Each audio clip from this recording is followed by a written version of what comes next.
Humanity's foray into the stars was born out of necessity. By the late 21st century, Earth was a planet on the brink. Overpopulation, climate disasters, and dwindling resources made staying on our homeworld untenable. Space was no longer the final frontier. It was our only option for survival. Colonization efforts accelerated with breakthroughs in propulsion and terraforming technologies. Within decades, human colonies dotted the solar system and beyond. But as humanity ventured into the void, we discovered the universe was far from empty. The Theroxians were first encountered near Proxima Centauri, a region rich in resources and strategically significant for humanity's expansion. They weren't hostile at first, or so we thought. Initial communications were tense but civil. They allowed humans to settle on a barren moon in their territory, but this act of seeming generosity came with strings attached. Surveillance ships constantly monitored the colony, and any attempt to expand beyond the designated zone was met with swift warnings. It was clear that they considered us interlopers in their domain. As humanity's needs grew, so did our boldness. New colonies pushed the boundaries of what the Theroxians were willing to tolerate.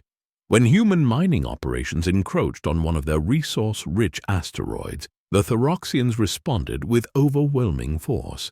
A fleet descended upon the mining outpost, reducing it to debris in moments. Over 12,000 lives were lost in what became known as the Kessler Massacre. For humanity, it was a sobering realization. We were not the apex species in the cosmos. Earth's governments convened in emergency sessions. Diplomatic overtures were made, but the Theroxians dismissed them. Their message was unambiguous: retreat to your original territories or face annihilation. This wasn't a negotiation, it was an ultimatum. Yet retreating meant abandoning billions of dollars worth of investments and countless lives already tied to these new worlds. Humanity had no choice but to prepare for war. Even as we lagged hopelessly behind in military technology, the Theroxians' advantage lay not only in their advanced weaponry, but also in their ability to appear without warning. Their fleets utilized technology that rendered them virtually undetectable until it was too late. By the time a human colony detected their presence, the attack was already underway. Desperation led to innovation. Earth's brightest minds worked tirelessly to develop countermeasures. The search for a technological equalizer consumed vast resources and brought humanity to the brink of collapse. It was during this period of existential crisis that Dr. Amelia Carter and her team at the Quantum Mechanics Research Institute made their fateful breakthrough. For years, they had studied quantum entanglement as a means of instantaneous communication. The phenomenon was a scientific marvel. Particles, once entangled, would react to each other's changes, no matter the distance between them. The applications for communication were obvious, but it was Carter who first theorized its potential for destruction. Her idea was as elegant as it was horrifying. If particles could be entangled across vast distances, then matter itself could theoretically be linked. By entangling an object in one location with a corresponding particle near a black hole, the destruction of the black hole-bound particle could cause the instantaneous annihilation of the target. This wasn't just a weapon. It was a way to erase something from existence entirely. No debris, no wreckage, just nothingness. Carter's initial proposal was met with skepticism, even from her own team. The concept was ambitious to the point of absurdity. But as the Theroxians tightened their stranglehold on humanity's outer colonies, desperation turned doubt into action. The project, code-named Spectre, received covert funding from the United Earth Defense Coalition. Carter's team worked in secrecy, their experiments hidden even from the colonies they sought to protect. Their first tests were conducted on uninhabited satellites orbiting Mars. A small, inert probe was entangled with particles at a black hole discovered on the edge of the Milky Way. When the probe's paired particle was annihilated, the results were instantaneous. The probe vanished, leaving behind no detectable traces. The implications were staggering. For the first time, humanity had developed a weapon that operated beyond the constraints of traditional physics, and yet this was only the beginning of the nightmare. Word of Project Spectre's success spread quickly among Earth's military leaders. The Entanglement Collapse Array, as it was officially named, was hailed as humanity's savior. For the first time, there was hope, real hope, that humanity could stand against the Theroxians. But Carter and her team weren't celebrating. They understood the implications of what they had created better than anyone else. The power to annihilate without warning, to bend the laws of nature into a weapon, was not one to be taken lightly. They had built the means to save humanity, but also the means to destroy it. Military command wasted no time deploying the weapon. Testing had proven it worked on small targets, but the true scale of its power was untested. The first operational trial came sooner than anyone expected. A Theroxian fleet was detected heading for Gliese 581G, a human colony known for its lush vegetation and critical supply of food for outer world settlements. The fleet's trajectory suggested they intended to obliterate the colony, ensuring humanity could not sustain its expansion. The timing was perfect for Spectre to prove its worth. On the command deck of a hidden station orbiting Mars, technicians worked feverishly to align the array. The process was delicate and fraught with uncertainty. Entangling particles with a black hole was difficult enough in controlled experiments. Doing so on a battlefield was a different challenge altogether. Carter watched from the observation room, her heart heavy with the weight of what was about to happen. She had built this weapon to protect her species, but now she would witness its destructive power unleashed. When the array fired, the results were instantaneous. In the void of space, the Theroxian ships seemed to shimmer for a fraction of a second before vanishing entirely. The observers expected some form of explosion, some grand display of destruction, but there was nothing. The enemy ships simply ceased to exist, as if they had never been there at all. The array's operators cheered, their joy spilling over the comms. Gliese 581G was safe. Humanity had struck back. The victory marked a turning point in the war, but it also set off a chain of events no one could have predicted. For all its precision, the array had sent out energy ripples across the quantum field. These ripples interacted with the entangled black hole in unforeseen ways. Weeks after the Fleet-U-2019's annihilation, scientists began noticing anomalies in nearby star systems. Telescopes picked up strange fluctuations in light patterns, as if entire stars were dimming and brightening erratically. The anomalies were dismissed as unrelated phenomena at first, but then came the disappearances. The first was a cargo vessel transporting supplies between colonies. It disappeared without a trace, vanishing from its flight path as if plucked from existence. Search parties found nothing, no wreckage, no emergency beacons, nothing to suggest the ship had ever been there. Then a research station orbiting a distant planet went silent. When scouts were sent to investigate, they discovered the station was simply gone, its orbit empty and unmarked. Reports of such events began to pile up, each one more baffling than the last. Carter and her team were the first to connect the dots. The energy ripples from the Entanglement Collapse Array had destabilized the black hole it was linked to. Black holes are not static entities. They interact with the universe in ways we barely understand. By entangling one with the array, humanity had inadvertently created a feedback loop, a disruption in the delicate balance of space-time. The consequences were only beginning to unfold. As more disappearances were reported, it became clear that the problem wasn't localized. Entire sectors of space were experiencing the same phenomenon: stars dimming, planets vanishing, and ships disappearing without a trace. The military, initially dismissive of the warnings, was forced to acknowledge the growing crisis, but by then, it was too late. The black hole linked to the array had become a singularity of instability, its effects rippling outward across light years, and the more the weapon was used, the worse the destabilization became. Theroxian forces, initially devastated by the weapon's power, began to regroup. Their scientists, alarmed by the anomalies, worked to understand the technology humanity had unleashed. They weren't just fighting for their survival anymore. They were trying to stop a weapon that threatened the very fabric of existence.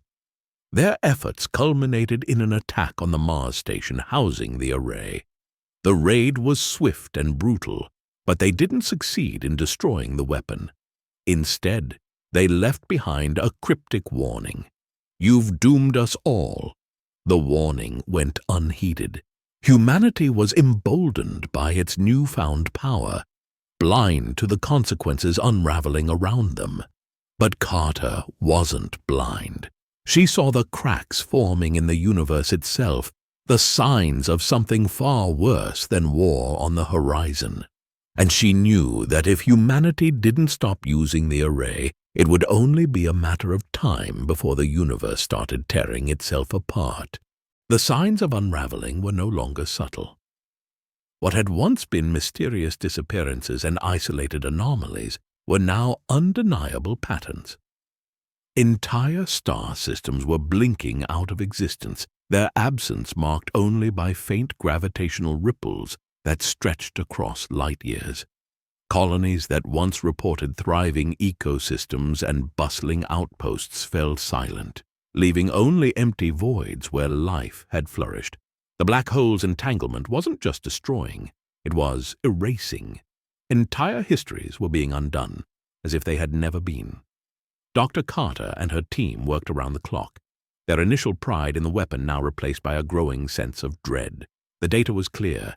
Each time the entanglement collapse array was fired, the instability grew worse. The black hole's mass, already incomprehensibly large, was fluctuating in ways that defied physics. It was as if it were feeding on the very fabric of space-time, its influence extending far beyond its event horizon. Carter theorized that the black hole wasn't just consuming matter, it was consuming reality itself. Despite her warnings, the military doubled down on its use of the weapon. The victories were too intoxicating to ignore. The Theroxian fleets were in disarray, their colonies abandoning their strongholds to retreat deeper into uncharted space. For the first time in decades, humanity was on the offensive. Each activation of the array brought cheers from command centers and broadcasts hailing the weapon as the ultimate equalizer. The politicians called it humanity's salvation. Carter called it a death sentence. The tipping point came when the array was used against a Theroxian homeworld. Intelligence reports suggested the planet was a key hub for their operations, a heavily fortified bastion that humanity's conventional forces could never hope to penetrate. The decision to target it with the array was met with little resistance. After all, it was a chance to deliver a crippling blow to an enemy that had threatened humanity's survival for so long. The activation was broadcast live to Earth and the colonies, a demonstration of humanity's ultimate power. Carter refused to watch. She stayed in her lab, poring over equations and simulations, searching for any way to stabilize the black hole before its instability reached critical levels. But even in the depths of her focus, she couldn't ignore the tremor that ran through the station when the array fired. It was as if the universe itself had recoiled, The Theroxian homeworld didn't just vanish, it collapsed. Space around it warped violently, pulling nearby moons and debris into the void left behind. The gravitational ripples spread outward, destabilizing neighboring systems. And then, for the first time, Earth felt the consequences. In the weeks following the homeworld's destruction, strange phenomena began to occur on humanity's own doorstep. The colonies closest to the black hole-linked array experienced sudden power outages and inexplicable equipment failures. Satellites and probes reported distortions in space-time, their instruments picking up readings that shouldn't have been possible. On Earth, astronomers observed stars that seemed to flicker in and out of existence. Entire constellations shifted unnaturally, as if the universe itself were coming undone. And then came the dreams. Across colonies and on Earth itself, people reported vivid, terrifying visions of collapsing skies and worlds dissolving into nothingness. The dreams were eerily consistent, as if they were being broadcast directly into the minds of humanity. Carter was among those afflicted, her sleep haunted by images of an expanding void devouring the stars. The dreams weren't just a side effect, they were a warning. Theroxian refugees, once hunted and slaughtered, began appearing at the fringes of human space. They came not with weapons, but with desperate pleas. In hastily arranged meetings, their leaders explained the full scope of what humanity had unleashed. The black hole, once a contained entity, had become something far more dangerous. By linking it to distant targets, humanity had turned it into a conduit of destruction, a growing wound in the universe. The Theroxians called it the Event Horizon Scourge, a force that would spread until nothing was left. Carter demanded an immediate cessation of the array's use. She presented the data to military leaders, showing how each activation brought the universe closer to collapse. But the leaders, emboldened by their recent victories, dismissed her warnings. They believed the Theroxians were exaggerating, attempting to manipulate humanity into abandoning its most powerful weapon. Carter's protests fell on deaf ears, and the array continued to fire. But the next activation proved to be humanity's undoing. This time, the target was a Theroxian fleet stationed near a densely populated system. The activation was meant to be a decisive strike, a final blow to secure humanity's dominance. But as the array powered up, the black hole's instability reached a tipping point. Instead of erasing the fleet, the collapse rippled back toward the array itself, creating a feedback loop that tore through space-time. The array station was destroyed instantly, its crew vaporized in a flash of quantum distortion. The effects didn't stop there. The feedback rippled outward, reaching Earth and its colonies in minutes. Cities experienced devastating tremors as gravitational anomalies tore through their foundations. Spacecraft in orbit were flung into chaotic trajectories, colliding with each other in fiery explosions. The colonies closest to the black hole simply disappeared, their existence erased in an instant. The event was catastrophic, but it was only the beginning of the end. As the shock waves from the array's destruction spread, humanity teetered on the brink of collapse. Communications between colonies were severed as the quantum networks, once hailed as unbreakable, succumbed to the rippling distortions. Entire sectors of space fell silent, leaving Earth and its surviving outposts in a state of profound isolation. For those who remained, it felt as though the universe itself was imploding, collapsing in on its own foundations. But the horrors weren't limited to the physical realm. The dreams intensified. Where once they were fragmented visions of collapsing stars and consuming voids, they now carried a terrible clarity. People described the same scenes. endless blackness stretching infinitely, consuming planets, stars, and even time itself. But the dreams also carried whispers, alien voices that spoke in languages no human could understand. The voices felt ancient, primordial, as though they had existed long before humanity ever walked the earth. Carter had long feared the weapon might awaken something, and now she was certain it had. In one of the last functioning research stations orbiting Titan, Carter convened with the few surviving scientists who shared her concerns. Together, they pored over the data gathered from the weapon's final activation. What they uncovered left them horrified. The black hole's instability wasn't just a localized phenomenon. It was spreading. Each activation had sent ripples through space-time, creating micro-tears in the fabric of reality. These tears weren't healing. Instead, they were growing, linking together to form an ever-expanding web of destruction. The scientists speculated that the black hole was no longer a mere astronomical object. It had become something else, something alive. Its behavior defied every known principle of physics. It moved, grew, and adapted in ways that suggested an intelligence, or at least a form of awareness. The whispers in the dreams, Carter realized, weren't random. They were coming from the black hole itself, or whatever entity it had become. Humanity hadn't just destabilized a natural phenomenon. It had given birth to something far beyond its comprehension. Despite the mounting evidence, Earth's leadership remained divided. Many still clung to the belief that the array had been their greatest triumph, refusing to accept that it had doomed them.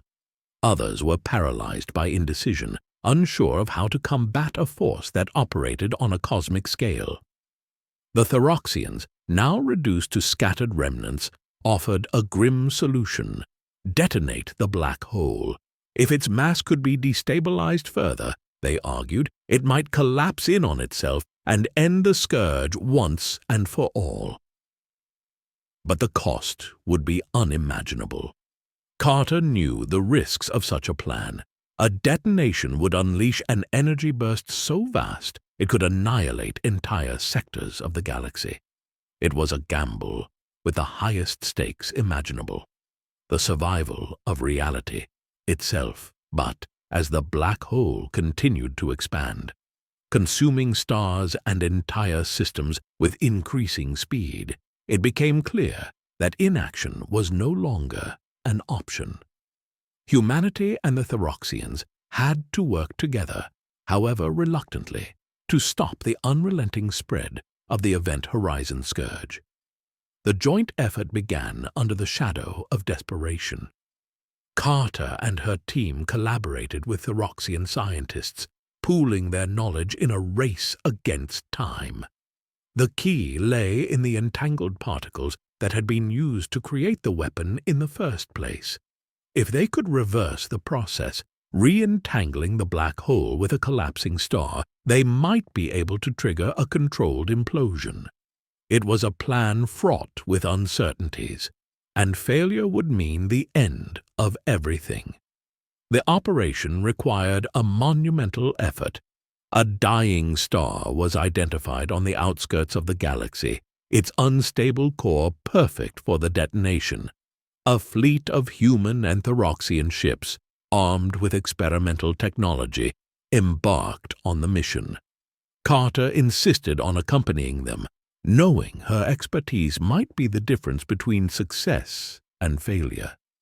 It was humanity's last stand, a desperate attempt to undo the cataclysm they had wrought.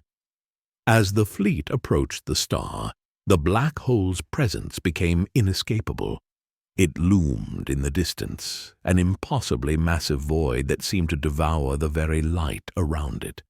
The ships shuddered as they entered its gravitational influence, their instruments struggling to function in the distorted space-time. The whispers grew louder, now audible even to those who hadn't been plagued by the dreams. It was as if the black hole was aware of their presence, watching, waiting. The final moments of the mission were a blur of chaos and sacrifice. The entanglement process required precision, but the black hole's gravitational surges made stability nearly impossible. Ships were lost as the void lashed out, consuming anything that strayed too close. Carter worked furiously alongside the Theroxian scientists, their combined efforts pushing the operation to the brink of success. When the detonation finally occurred, the universe seemed to hold its breath. The star's collapse unleashed a burst of energy so immense it momentarily outshone entire galaxies. The black hole trembled, its form distorting violently as the entangled particle fed the collapsing energy back into its core.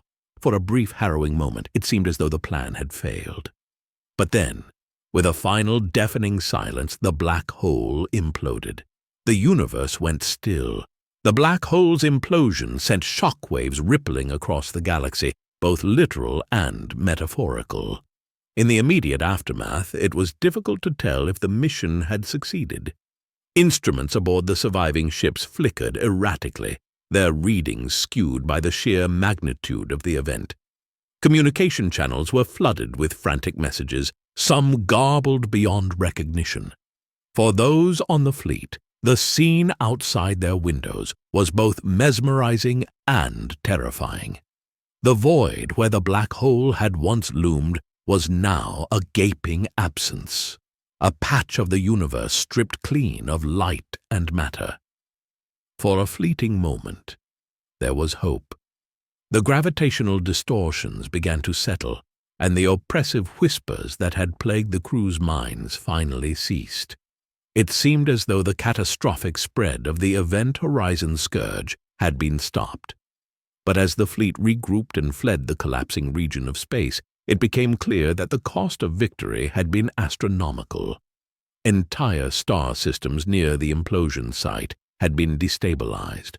Planets that had once teemed with life were now barren husks, their atmospheres stripped away by the gravitational waves.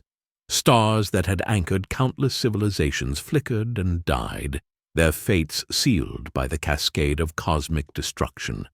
The galaxy bore the scars of humanity's desperate gamble, and for many, it was a hollow victory.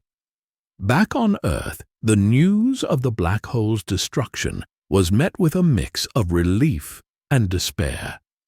The immediate threat had been neutralized, but the damage to the universe was irreparable. Scientists estimated that it would take billions of years for the fabric of space-time to stabilize fully, if it ever could. Carter returned to Earth a reluctant hero, celebrated by some for her role in saving humanity, but haunted by the knowledge of what her creation had wrought. In the months that followed, humanity and the Theroxians attempted to pick up the pieces of their shattered civilizations. Diplomatic channels were reopened, though both sides struggled to overcome the resentment and mistrust that had defined their relationship for so long. The remnants of the Entanglement collapse array were dismantled, its blueprints destroyed, and its research outlawed under the newly formed Interstellar Accord. But for all the promises of unity and restraint, the specter of the array lingered. As Carter worked to document the events leading up to the crisis, she uncovered a disturbing truth. The black hole's whispers, though silenced, had left behind an imprint, a subtle but undeniable change in the quantum fabric of the universe. Instruments began picking up faint, untraceable signals, patterns that defied explanation. It was as though the black hole had left behind a parting gift, a fragment of itself embedded in space-time. Some scientists dismissed the signals as residual noise from the implosion. Carter wasn't so sure. She pored over the data, working tirelessly to decode the signals. What she discovered chilled her to the core. The patterns weren't random. They were structured, deliberate. They mirrored the quantum entanglement signatures that had been used to create the array, but with an eerie precision that suggested something more. It was as though the black hole, in its final moments, had left a message. But for whom? The answer came sooner than Carter expected. Reports began trickling in from the outer colonies of strange phenomena. Disturbances in space-time that bore an uncanny resemblance to the pre-collapse anomalies. Ships disappeared and stars dimmed without warning. And then, One by one, the colonies themselves began to go silent. The scourge was gone, but something new had taken its place. Carter shared her findings with the Interstellar Accord, urging them to investigate. But the leadership, exhausted and fractured, dismissed her warnings as paranoia. Humanity had already sacrificed so much to stop the Event Horizon scourge. They weren't ready to face the possibility that their fight was far from over. Carter, undeterred, took it upon herself to continue her research in secret. As the months turned into years, the signals grew stronger, more defined. Carter became convinced that the black hole's collapse had triggered something far beyond human understanding, a chain reaction that reached deeper into the universe than anyone had anticipated. The whispers hadn't been silenced, they had merely evolved. Whatever intelligence had emerged from the black hole's destabilization was still out there, watching, waiting, and then, on the anniversary of the array's destruction, a message arrived. It wasn't transmitted through conventional means or detected by any known instruments. It simply appeared, encoded within the quantum fabric of space-time itself. The message was brief, but its meaning was unmistakable. "We are coming." Carter stared at the decoded message for hours, her mind racing with possibilities. The implications were staggering. Had humanity's meddling with the black hole awakened an ancient intelligence? Or had they inadvertently summoned something new, something born from the chaos they had unleashed? Whatever the answer, one thing was clear. The fight was far from over. The message spread through the scientific and political communities like wildfire, its implications rippling across the remnants of human civilization. "We are coming." 3 simple words, yet they carried the weight of something vast, unknowable, and undeniably alien. For many, it was a call to action. For others, it was a death knell.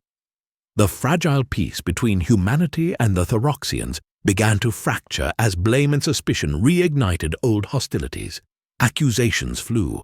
Some claimed the Theroxians had sent the message to destabilize humanity, while others insisted it was humanity's meddling with the Entanglement collapse array that had brought this new threat into being.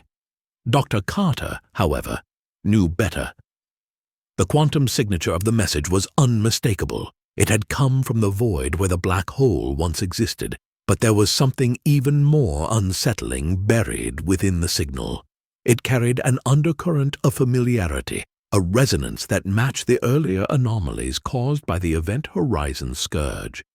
Whatever was coming had a direct link to the black hole and, by extension, to humanity's weaponization of quantum entanglement. As governments scrambled to interpret the message, a new wave of anomalies began to sweep across the galaxy. Entire planets experienced gravitational surges that tore apart their surfaces, rendering them uninhabitable. Stars in distant systems collapsed without warning, creating rogue black holes that drifted aimlessly through space. Colonies reported strange phenomena. Time dilation, where days stretched into years. Spatial distortions that left ships stranded in infinite loops, and the reappearance of objects thought to have been erased during the scourge. It was as if the universe itself were unspooling, unraveling at the seams. In the midst of the chaos, Carter continued her research, driven by a relentless need to understand what was happening. Her team, reduced to a handful of loyal colleagues, worked in secrecy, fearing interference from both human and Theroxian authorities. They focused on decoding the patterns within the anomalies, hoping to find a clue that could explain the escalating events. What they discovered was far worse than they could have imagined. The anomalies weren't random. They were converging.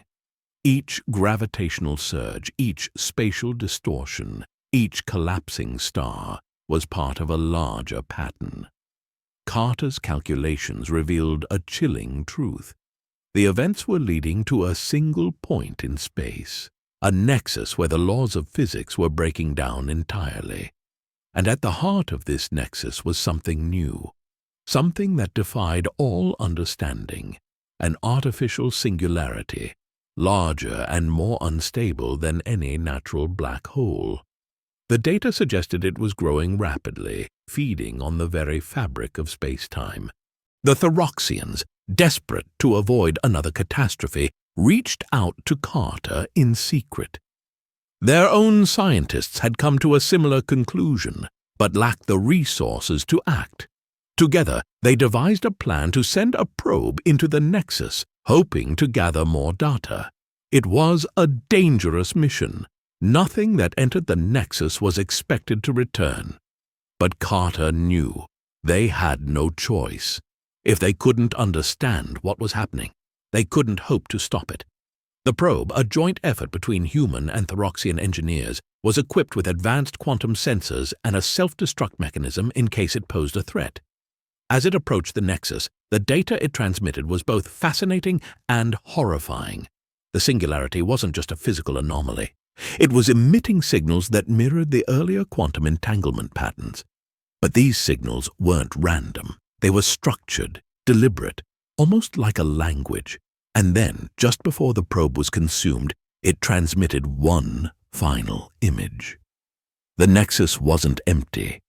Within its swirling chaos, there were shapes, massive alien structures that defied geometry, their forms shifting and folding in ways that hurt the mind to comprehend. They seemed to pulse with energy, their movements synchronized with the signals emanating from the singularity. The image was brief, but it was enough to confirm Carter's worst fears. This wasn't a natural phenomenon. It was a construct. Something, or someone, had built it. The message, the anomalies, the singularity. It all pointed to the same conclusion.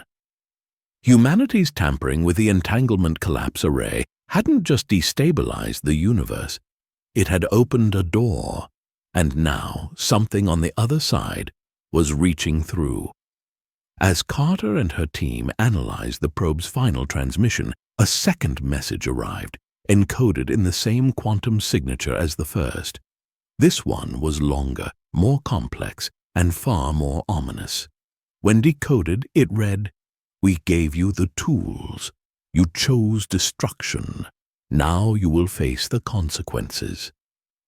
The message sent shockwaves through both human and Theroxian leadership. The implications were staggering. Whoever or whatever was sending these messages had been watching, possibly for millennia.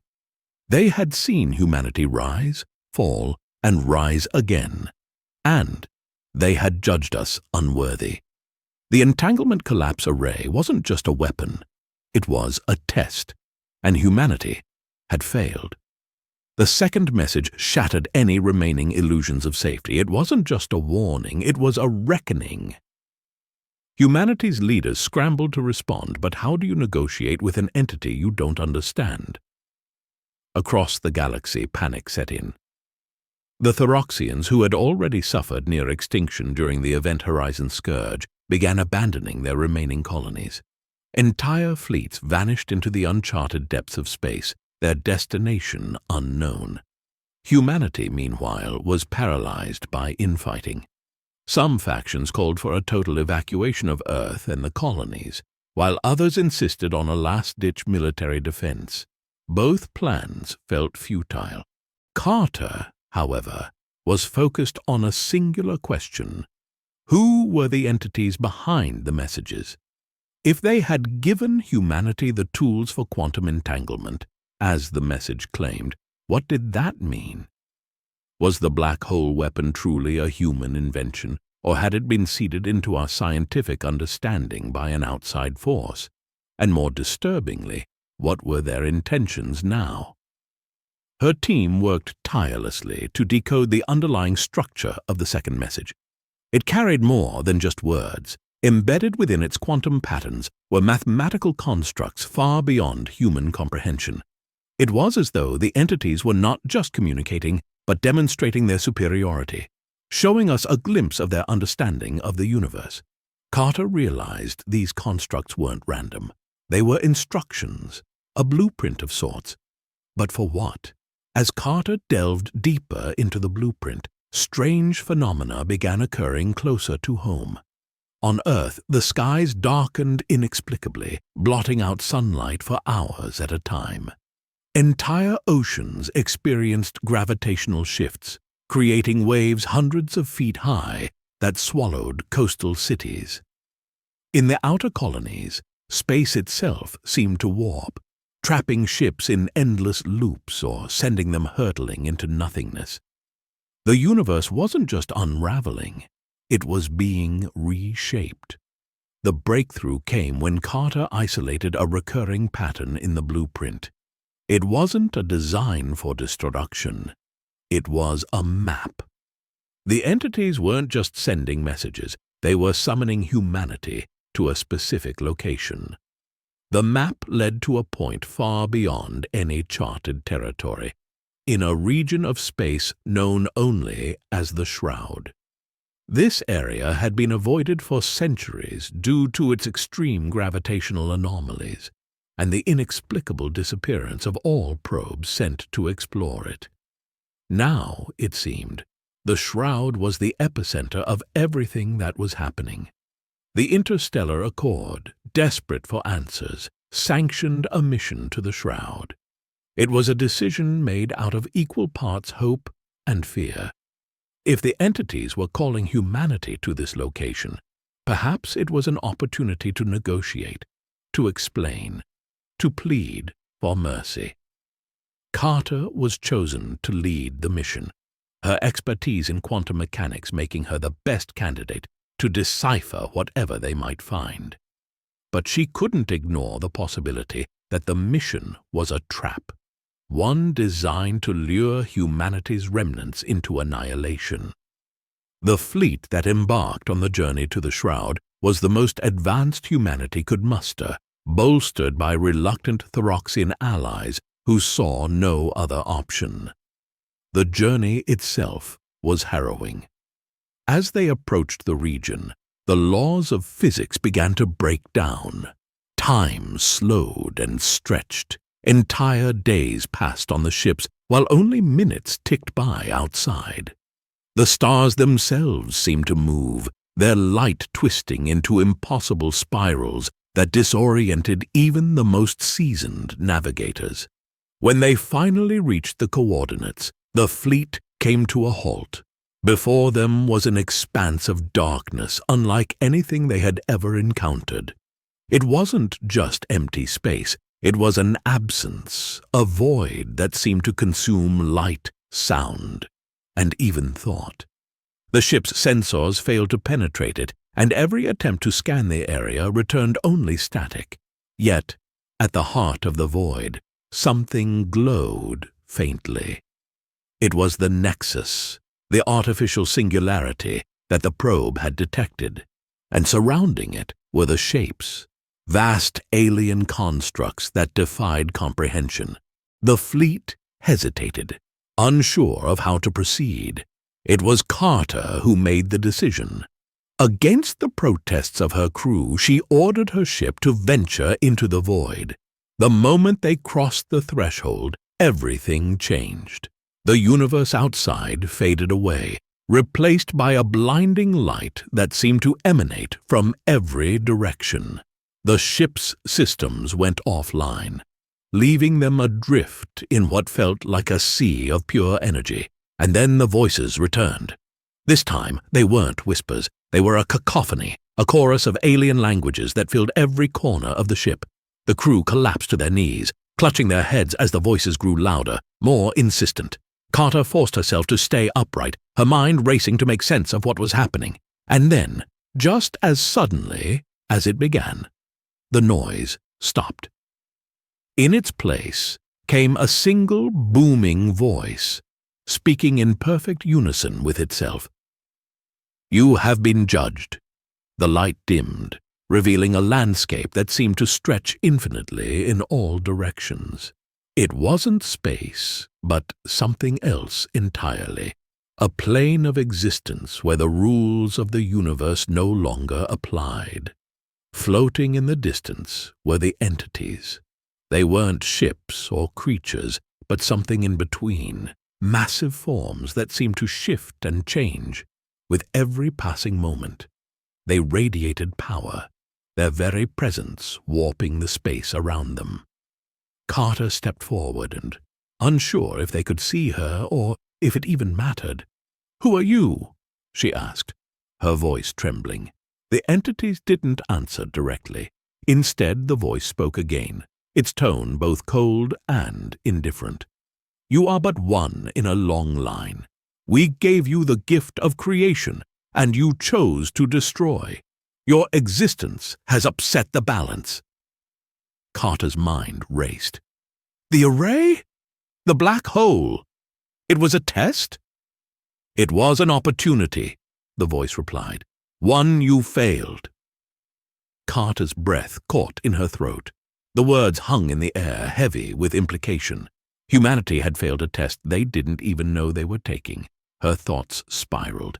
If the array and the black hole had been opportunities, as the entities claimed, then what had humanity missed? Had there been another path, one that didn't lead to annihilation and chaos? The voice continued, unyielding and indifferent. "Your kind has always sought power," it said. "We gave you the means to harness creation, to build, to unite. Instead, you fractured existence. You turned the fabric of the universe into a weapon." Carter wanted to protest, to explain the desperation that had driven humanity to such lengths. But how could she justify it? The scourge, the annihilated star systems, the ripples of destruction, all of it had been humanity's doing.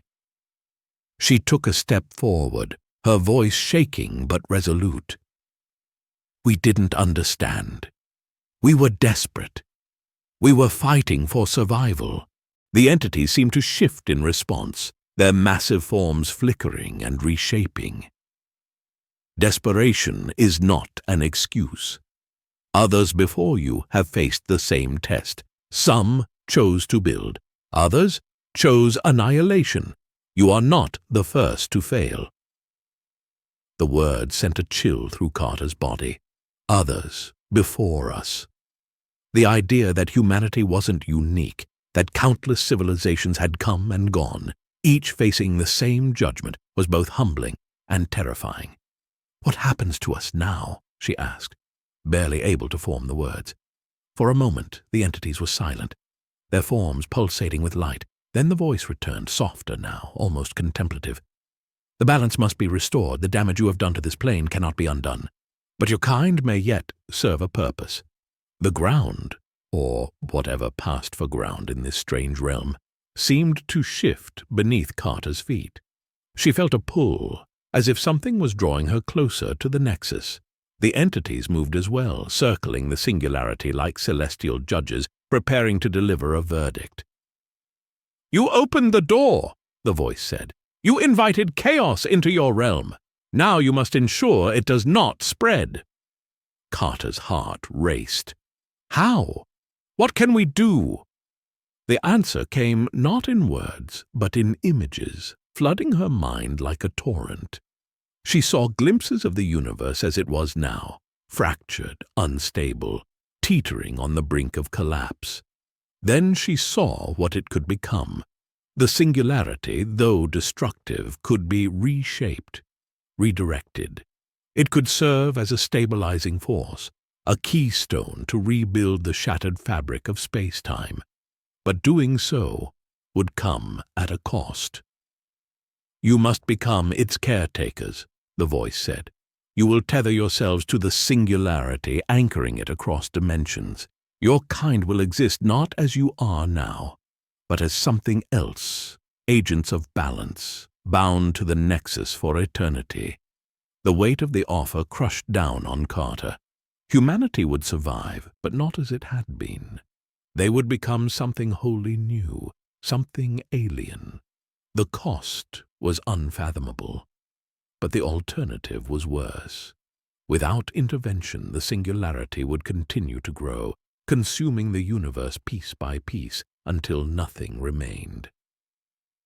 "What about those who refuse?" Carter asked, her voice barely audible. "Those who reject the burden will face oblivion," the voice replied. "Their existence will end, their essence scattered to the void. This is the price of imbalance." Carter's mind swirled with questions, fears, and regrets.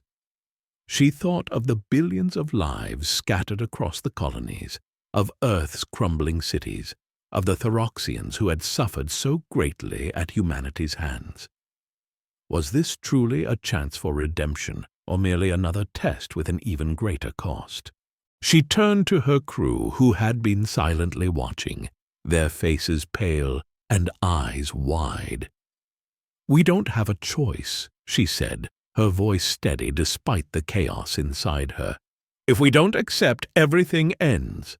Her words hung in the air, met with silence.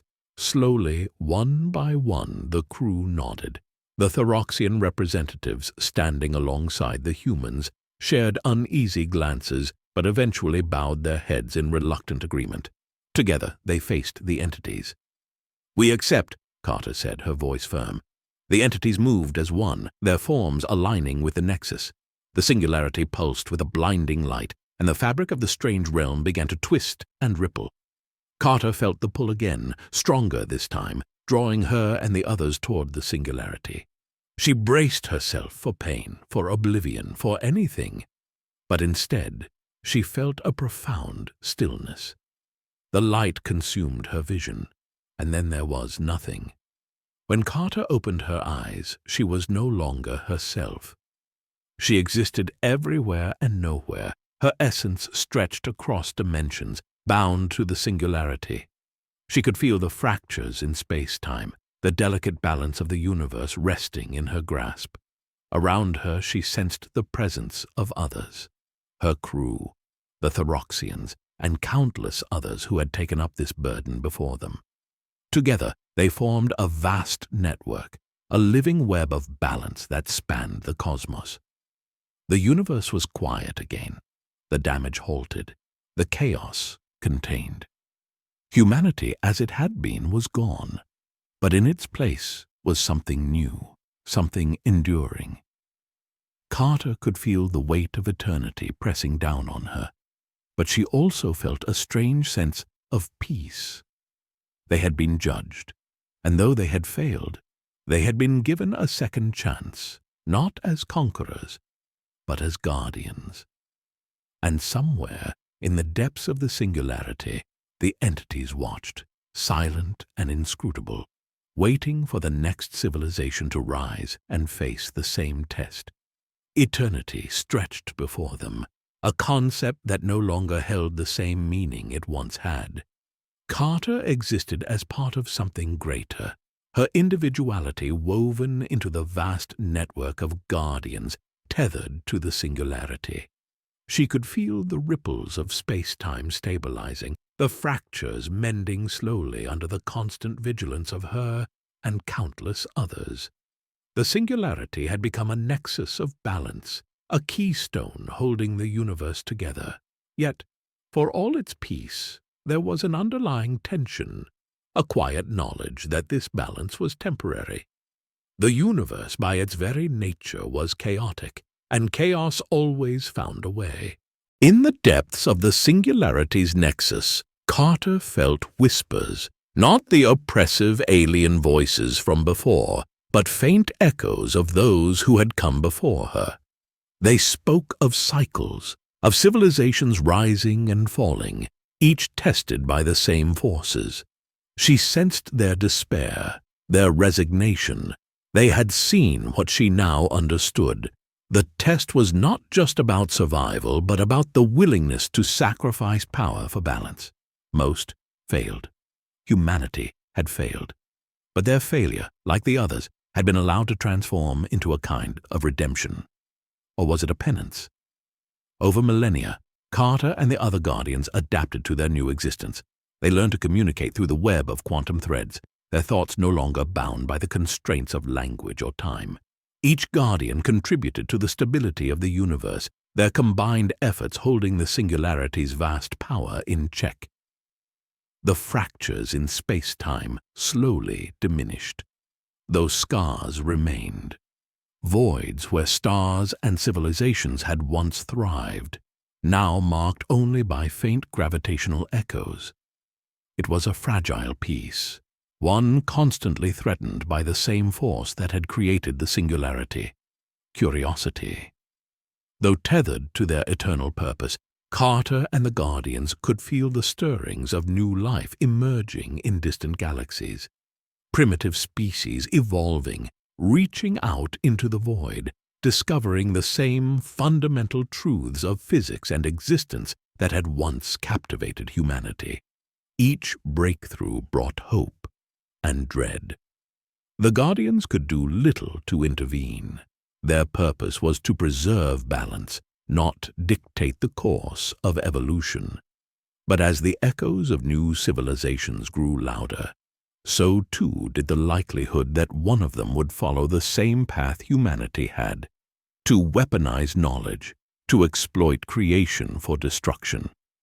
It was during one such moment of tension that Carter felt something shift in the nexus. A ripple unlike any she had encountered before. It wasn't the chaotic destabilization of space-time she had worked so hard to mend, but something more deliberate, more controlled. She focused her awareness, probing the source of the disturbance. What she found chilled her. Somewhere in a distant galaxy, another civilization had discovered the principles of quantum entanglement. Carter watched as they marveled at its potential, their understanding primitive but accelerating rapidly. She saw the same patterns of curiosity and ambition that had driven humanity to the brink. But there was something different this time, an urgency, a recklessness, born not from desperation but from arrogance. They weren't just experimenting, they were reaching. Carter's alarm spread through the network, drawing the attention of the other Guardians. Together they observed the fledgling civilization as it raced toward the same discovery that had nearly destroyed humanity. The entities who had judged humanity were silent, their presence distant and inscrutable. It was clear this new species was approaching the test, and there was nothing the Guardians could do to stop it. They could only watch, wait, and hope that this time the outcome would be different. But hope, Carter knew, was a fragile thing. As the civilization pushed further into the mysteries of the quantum realm, the singularity began to react. Subtle at first, then more pronounced, its structure pulsing with energy as if responding to the newcomer's experiments. The Guardians worked tirelessly to contain the fluctuations, but they knew their efforts were temporary. The test was inevitable, and the singularity would not allow them to interfere. Then one day, or what passed for a day in the timeless void, a message rippled through the nexus. It wasn't from the Guardians or the entities, but from the fledgling civilization itself. They had detected the singularity, their rudimentary instruments picking up its faint echoes across light years. The message was simple, almost innocent. Is anyone there? The Guardians were silent, their collective awareness frozen by the question. It was a moment Carter had dreaded, a reminder of humanity's own first steps into the unknown. She could feel the weight of the network's collective thoughts, the debate raging silently across the quantum threads. Should they answer? Could they answer? Was it even their place to respond, or was this yet another part of the test? Carter felt an impulse she hadn't experienced in centuries, an urge to act. She focused her awareness, shaping a reply in the simplest form possible. It wasn't an answer, not really, but a warning, a fragment of the truth she had come to understand. Be careful. The response was sent, a single ripple across the infinite void. Whether the civilization would heed it, Carter didn't know. But as the nexus quieted and the singularity settled once more, she felt a faint glimmer of something she hadn't allowed herself to feel in a long time. Hope. Perhaps this time the outcome would be different.